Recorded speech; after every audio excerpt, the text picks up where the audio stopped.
आपल्या माणसांची ना नेहमीची बोमस्ती आहे त्याच्यापेक्षा काय नाही याचा विचार करण्यातच आहे ना आनंदी आयुष्य जगायचं नाही अशी आपण शपथ खाऊन बसलेलो असतो. म्हणजे आहे ती परिस्थितीत आनंद पण तेवढाच असतो, पण आपल्याला तो बघायचाच नसतो. फक्त जेव्हा बघावं तेव्हा माझ्या आयुष्यात खूप दुःख आहे, खूप वाईट आहे, खूप असं झालं. आता मी बहुतेक लोकांचे तुम्हाला नॉर्मली उदाहरणं सांगते बरं का. लहानपणी गरिबी होती, मग ती सगळ्यांचीच होती. खरं सांगायला गेलं ना श्रीमंती फार कमी लोकांची होती, गरिबी जवळजवळ सगळ्यांचीच होती. पण गरिबीत का होईना आपण आनंदी होतो, आपलं बालपण चांगलं होतं, आपण खूप सुखी होतो, आपल्यासोबत भावंड होती, हा आनंद खूप मोठा. पण आज मोठं झाल्यावर आहे ना आपण आपल्या गरिबीला लक्षात ठेवलं, आपल्या आनंदांना आपण विसरून गेलो आहे. काही जणांचं असतं मला ना मनासारखी नोकरीच मिळाली नाही. अरे नोकरी मिळाली नाही म्हणजे मग व्यवसाय करताय, स्वतःचा का होईना मालक आहात. छोटासा का व्यवसाय होईना, टपरी टाकून का होईना, पण आपण स्वतः मालक आहेत ना आपल्या मर्जीचे. कुणाच्या हाताखाली 9 ते 5 ड्युटी करण्यात काय मजा येते बरं? हां, मला विचारा. मी इथे 12 तास काम करते ना, राबवून घेतात आणि वर आणखी हुकूमत.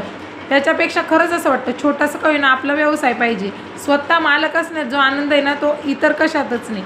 अनेक जणांचं असतं मनासारख्या ना मुलीशी लग्नच झालं नाही, म्हणजे नावडत्या मुलीशी का होईना तुम्ही संसार करू शकतात, तुमचं सगळं चांगलं चाललं आहे, हा आनंद असावा.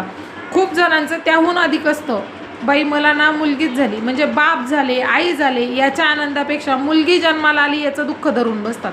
बरं पहिली मुलगीचं मुलगी, दुसऱ्यांदाही मुलगी झाली ना तिथं तेच बाई गो मला ना परत दुसऱ्यांदाच मुलगी झाली.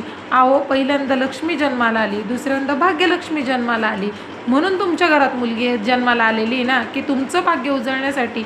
आणि तुम्हीच जर तिला स्वीकारलं नाही, तिला दोष देत बसले तर तिचं सौभाग्य तुम्हाला कसं लाभणार आहे बरं? ते त्याहून अधिक काही काही असतात, मला ना मनासारखं जीवन जगताच आलं नाही. सगळं काही तुमच्या डोळ्यासमोर होतं, हातात होतं, पण तुम्ही ना आयुष्याला दोषच जास्त देत बसले. आनंद होता तो बघितलाच नाही, दुःखालाच जास्त कवटाळून ठेवलं आणि आनंदाकडे दुर्लक्ष केलं. खरं आहे का नाही? खरं प्रामाणिकपणे सांगा किती जण असं करतात बरं?